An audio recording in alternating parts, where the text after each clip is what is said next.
तो आज की हमारी खबर का शीर्षक ही है कि पौड़ी गढ़वाल की संसदीय सीट जो शुरुआत में लग रही थी बहुत आसान अब हो गई है, बिल्कुल टर्निंग विकेट। इस पर हम बात करेंगे। और चूंकि आजकल आईपीएल भी चल रहा है, बहुत सारे जो हमारे युवा साथी हैं वो आईपीएल में ड्रीम 11 में व्यस्त हैं, तो क्रिकेट की भाषा में आपको समझाएंगे कि पौड़ी गढ़वाल संसदीय सीट कैसी है, क्यों टर्न ले रही है, क्या है यहाँ पे मामला, कौन करेगा मैच फिनिश। लेकिन उससे पहले एक दो खबरों पे अब फटाफट नज़र डाल लेते हैं। और मुख्य रूप से जो खबर आई है बाबा रामदेव को लेकर आई है। तो सुप्रीम कोर्ट में बाबा रामदेव की दूसरी तारीख भी थी, जिसमें उन्होंने फिर दोबारा से माफ़ी मांगी। और उनके वकील ने यहाँ तक कह दिया कि हम जनता से भी माफ़ी मांगने को तैयार हैं, लेकिन बाबा रामदेव के खिलाफ सुप्रीम कोर्ट सख्त है। और उन्होंने कहा कि आपके माफ़ीनामे से काम नहीं चलेगा। और इसमें अब अगली तारीख लग गई है 16 अप्रैल।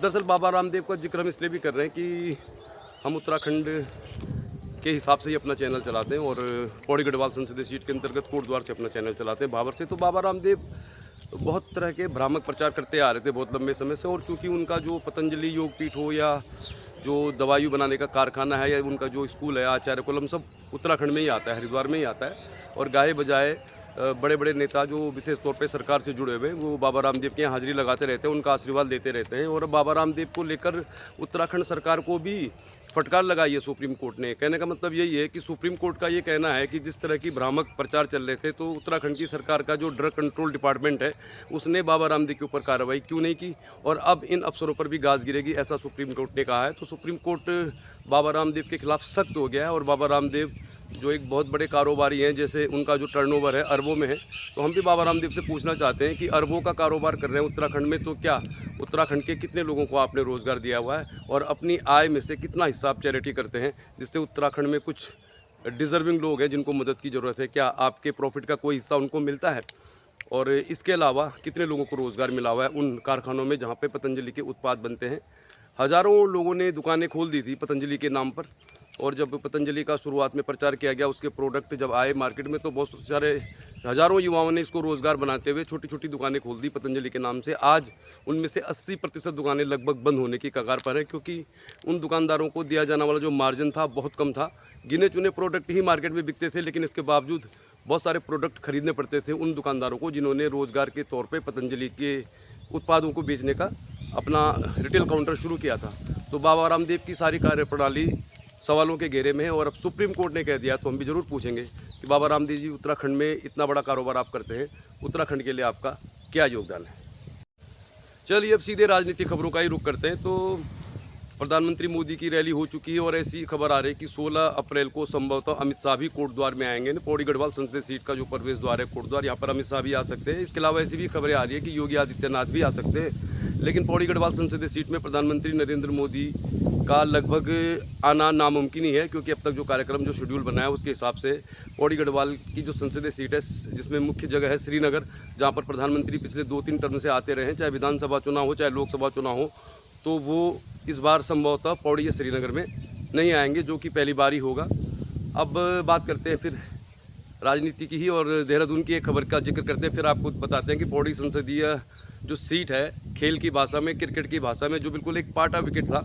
और अनिल बलूनी ने जब इसमें बल्लेबाजी करने का फैसला किया, तो उस समय तक ये बिल्कुल पाटा विकेट था। इसमें तीरथ सिंह रावत जैसे बहुत कम योग्य खिलाड़ी भी फटाफट रन बनाकर सेंचुरी बनाकर चले गए, यानी सांसद बन के चले गए। लेकिन ये अचानक से विकेट घूमने क्यों लग गया, इसमें स्विंग क्यों हो रहा है, और अनिल बलूनी कैसे उलझ रहे हैं गणेश गोदियाल की हर फिरकी में, इस पर बात करेंगे। लेकिन एक खबर बसंत बिहार से सोशल मीडिया में वायरल हो रही है, और हम लोग सोशल मीडिया के माध्यम से आपको खबर दिखाते हैं। और आज मैं सुबह एक अखबार पढ़ रहा था, दैनिक जागरण, तो उसमें भी स्पष्ट तौर पर लिखा गया है कि अब जो भी प्रचार है वो सोशल मीडिया से ही हो रहा है, और सोशल मीडिया ही तय करेगा कि किसकी लहर है और क्या कुछ हो सकता है। तो बसंत बिहार में पूर्व सैनिकों और भारतीय जनता पार्टी के कार्यकर्ताओं के बीच हो गई जोरदार भिड़ंत। और जनरल वीके सिंह जो कोटद्वार में भी आए थे, और देहरादून के बसंत बिहार में वो पूरे फौजियों को साधने की कोशिश कर रहे थे, लेकिन वहाँ पर पूर्व फौजी जो थे उनके खिलाफ नारेबाजी करने लगे। जैसा आपको मालूम है कि टिहरी संसदीय सीट में, जिसका बहुत बड़ा हिस्सा देहरादून में है, और बॉबी पवार को समर्थन दे दिया पूर्व सैनिकों ने। और गणेश जोशी के साथ जिस तरह का व्यवहार किया था उसका वीडियो सोशल मीडिया में पहले ही वायरल था। और अब वीके सिंह की सभा के बाहर पूर्व फौजी नारेबाजी करने लगे, तो बाद में भारतीय जनता पार्टी कार्यकर्ताओं के साथ उनकी झड़प हो गई। ये वीडियो सोशल मीडिया में वायरल है। चलिए फिर अब बात करते हैं पौड़ी गढ़वाल संसदीय सीट की। क्रिकेट की भाषा में आईपीएल चल रहा है। भारत के लोगों को क्रिकेट और राजनीति में बहुत दिलचस्पी है, और ड्रीम 11 में व्यस्त हैं बहुत हज़ारों युवा, जो शाम को मैच शुरू होते ही अपना फ़ोन लेके बैठ जाते हैं। तो उसी भाषा में आज समझने की कोशिश करते हैं कि पौड़ी गढ़वाल की संसदीय सीट का जो विकेट है, मतलब अगर क्रिकेट की भाषा में कहें तो कैसा है। 5 बार भुवनचंद खंडूड़ी इस सीट को रिप्रेजेंट कर चुके हैं। तो बीजेपी के लिए मुफीद माने जाने वाली ये विकेट, जिसमें बल्लेबाजी करने के लिए जब अनिल बलूनी आए तो उन्होंने यही सोचा होगा कि बिल्कुल पाटा विकेट है, इसमें आसानी से खेल कर वो दिल्ली पहुंच जाएंगे। लेकिन ऐसा हुआ नहीं और अब पौड़ी गढ़वाल की संसदीय सीट काफ़ी रोचक हो गई है। तो किसने ये विकेट तैयार किया जिसमें उलझ गई पूरी भारतीय जनता पार्टी की टीम, प्रदेश की टीम, और अब उनको सहारा है उन बड़े बल्लेबाजों को जो यहाँ से मैच को फिनिश करेंगे। तो अब अमित शाह भी कोटद्वार में आएंगे और योगी आदित्यनाथ भी आएंगे, ऐसी संभावना है। तो अब बड़े बल्लेबाजों के सहारे ही हैं। तो दरअसल इस पौड़ी गढ़वाल संसदीय सीट को मुफीद माना जाता रहा, लेकिन जैसे ही गणेश गोदियाल ने मोर्चा संभाला, गणेश गोदियाल को टिकट मिला, तो उनकी जो फिरकी थी, उनके जो बयान थे और उनके जो स्टेटमेंट आज तक आ रहे हैं, उनमें उलझ गए हैं अनिल बलूनी ने यहाँ पे जितनी भी बयान दिए हैं, यूँ कहें जितनी भी बॉल डाली हैं, लगभग सारी वाइड थी वो।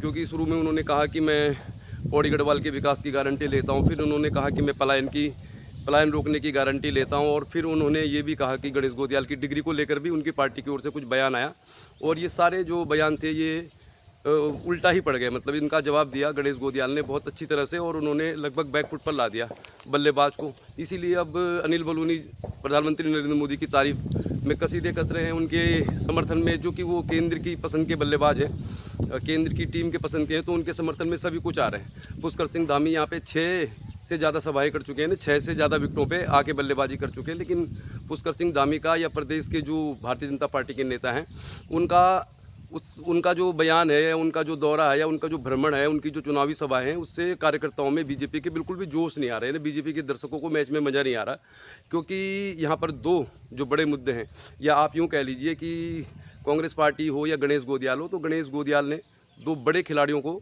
जो क्रिकेट की भाषा में कहें हम तो क्रिकेट के ग्राउंड में सबसे जो ज़्यादा बाउंड्री जहाँ लगती है वो जगह होती है लॉन्ग ऑफ और लॉन्ग ऑन, और कांग्रेस ने यहाँ पर मुद्दा बनाया है अग्निवीर और अंकिता भंडारी केस को। तो आप ये मान के चलिए कि इस मुद्दे पर मौन है, तो जो भी वो शॉट खेलते हैं वो यहीं खेलते हैं और यहाँ पर आउट हो जाते हैं, क्योंकि मौन साधा हुआ है। और ये 2 मुद्दे पौड़ी गढ़वाल में सबसे ज़्यादा जोर पकड़ रहे हैं, और क्यों पकड़ रहे हैं इसकी भी आपको वजह बताते हैं। दरअसल अंकिता भंडारी केस का जो मामला है कोटद्वार न्यायालय में चल रहा है, और कोटद्वार एक बड़ी विधानसभा है जहाँ पे 1 लाख से ज़्यादा वोटर हैं। इसके अलावा अंकिता भंडारी का जो घटनाक्रम हुआ था वो वनंतरा रिजॉर्ट में हुआ, जो यमकेश्वर विधानसभा में पड़ता है, और अंकिता भंडारी का जो माता पिता का घर है वो श्रीकोट यानी श्रीनगर विधानसभा में पड़ता है। तो 3 विधानसभाओं से जुड़ा हुआ ये मामला है। और दूसरा मामला है अग्निवीर योजना का। तो अग्निवीर योजना का सबसे ज़्यादा नुकसान पौड़ी गढ़वाल, वैसे तो पूरे उत्तराखंड देश भर के युवाओं में हुआ, लेकिन उत्तराखंड के जो युवा हैं उनका फ़ौजी बनने का ही सपना होता है। और चूंकि ये युवा फ़ौज के हिसाब से ही अपनी तैयारी करते हैं, मतलब फिजिकल फिटनेस पर ज़्यादा जोर रहता है, तो उनका सारा समय फ़ौज के लिए फिटनेस की तैयारी में गुजरता है। और अब अग्निवीर योजना के आ जाने के बाद वो हज़ारों युवा जो सुबह से शाम तक दौड़ते रहते थे मैदानों में, सड़कों में, अलग अलग जगहों में, तो वो गायब हो गए। कोटद्वार में भी ऐसी बहुत सारी जगह थी जहाँ पे हज़ारों युवा सुबह शाम दौड़ा करते थे फौज में जाने के लिए, लेकिन अब ये सारी जगह खाली हैं। चाहे आप सिद्धवली मार्ग की बात कर लें, चाहे स्टेडियम की बात कर लें, भारत इलेक्ट्रॉनिक्स के खेल मैदान की बात कर लें, मोटर ढाक के मैदान की बात कर लें, तो जो हज़ारों युवा सुबह शाम दौड़ लगाया करते थे फौज में जाने के लिए, वो अब नदारत हैं। और कोटद्वार में ही पहली भर्ती हुई थी अग्निवीर की, और जब अग्निवीर की पहली भर्ती हुई थी कोटद्वार में, उसमें थोड़ा बरसात का भी मौसम था, तो जो हज़ारों युवा कोटद्वार पहुंचे थे अग्निवीर योजना के अंतर्गत, क्योंकि जो पहले से तैयारी कर रहे थे तो उस समय तक उनको मालूम नहीं था अग्निवीर योजना आ जाएगी। तो वो जो एक्सपीरियंस उनका था, भर्ती के जो मापदंड थे, उससे बड़ी नाराज़गी थी। इसलिए पौड़ी गढ़वाल में ये एक बहुत बड़ा मुद्दा है, और इसी को लेकर पूर्व सैनिक भी थोड़ा सा नाराज़ हैं। तो ये कुछ मुद्दे हैं, और बाकी किसने विकेट तैयार की है पौड़ी गढ़वाल की वो आपको बताते हैं। मूल निवास भूकानून अंकिता भंडारी केस से ये विकेट तैयार हुई, यानी इस विकेट के जो क्यूरेटर है वो अंकिता भंडारी केस, अग्निवीर और मूल निवास भूकानून है, जिन्होंने ये शानदार विकेट जो पहले पाटा था अब ये घूमने लग गया है। तो यहाँ पर घूमता हुआ विकेट है, टर्निंग विकेट है, और टर्निंग विकेट में शॉट मारने के लिए कुछ बड़े बल्लेबाजों की ज़रूरत है, जिसकी तैयारी बीजेपी ने कर तो ली है। हालांकि प्रधानमंत्री मोदी तो हरिद्वार तक ही आए, IDPL तक, तो वहाँ से जो शॉट खेलेंगे तो उसका बहुत ज़्यादा असर पौड़ी गढ़वाल में होगा नहीं। अब योगी आदित्यनाथ आ रहे हैं और अमित शाह भी आ रहे हैं, तो कुल मिला के सोशल मीडिया में प्रसारण हो रहा है इस संसदीय सीट के मुकाबले का, और विकेट होने लग गया है टर्न, क्योंकि इस टर्निंग विकेट पे खेलने का तजुर्बा नहीं है अनिल बलूनी को, और शुरुआत में वो ये मानकर चल कर रहे थे कि ये पाटा विकेट है, आसानी से खेल कर निकल जाएंगे। तो स्टार प्रचारकों के सहारे ही चल रहा है मुकाबला, और फिलहाल गणेश गोदियाल ने इसको बना दिया रोमांचक। तो कांग्रेस का इसमें बहुत ज़्यादा योगदान नहीं है, हम ऐसा कहेंगे, क्योंकि गणेश गोदियाल ने खुद ही वो इस तरह का व्यक्तित्व है, कुछ इस तरह की उनके अंदर उत्तराखंडियत या यूँ कह लीजिए कि पहाड़ के प्रति जो लगाव है, जो राजनीतिक तौर पर भी हो सकता है, जिसको दिखा रहे हैं, उससे लोगों में उनके प्रति खूब समर्थन है। आज उन्होंने चौबटा खाल, नौगांव खाल और खिरसू में भ्रमण किया, तो वहाँ पर ठीक ठाक भीड़ दिखाई दे रही है। खासतौर पर चौबटा खाल में जब वो भ्रमण करने गए तो वहाँ पे ठीक ठाक लोग थे। और अब नरेंद्र मोदी ने ऊर्जा भर दी है बीजेपी कार्यकर्ताओं में, तो एक हफ्ता बचा हुआ है, मैच बिल्कुल रोमांचक है। अब देखने वाली बात है कि प्रियंका गांधी आ रही हैं गणेश गोदियाल के समर्थन में, और गणेश गोदियाल को इसकी सबसे ज़्यादा ज़रूरत है, क्योंकि एक एक दो दो रन लेकर उन्होंने एक बहुत बढ़िया स्कोर तो बना लिया है, लेकिन एक बड़ा स्कोर बनाने के लिए उनको बड़े स्टार की ज़रूरत है। और अच्छा है अगर प्रियंका गांधी आती है रामनगर में 13 तारीख को, तो फिर ये स्कोर और बड़ा हो सकता है।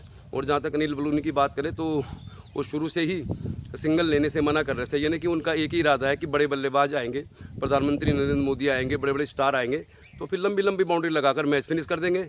तो फिलहाल इस मैच का लब्बो लुआब यही है कि बीजेपी के लिए रिक्वायर्ड रन रेट बहुत ज़्यादा है, क्योंकि गणेश गोदियाल ने सिंगल लेकर अपना स्कोर ठीक ठाक रखा हुआ है।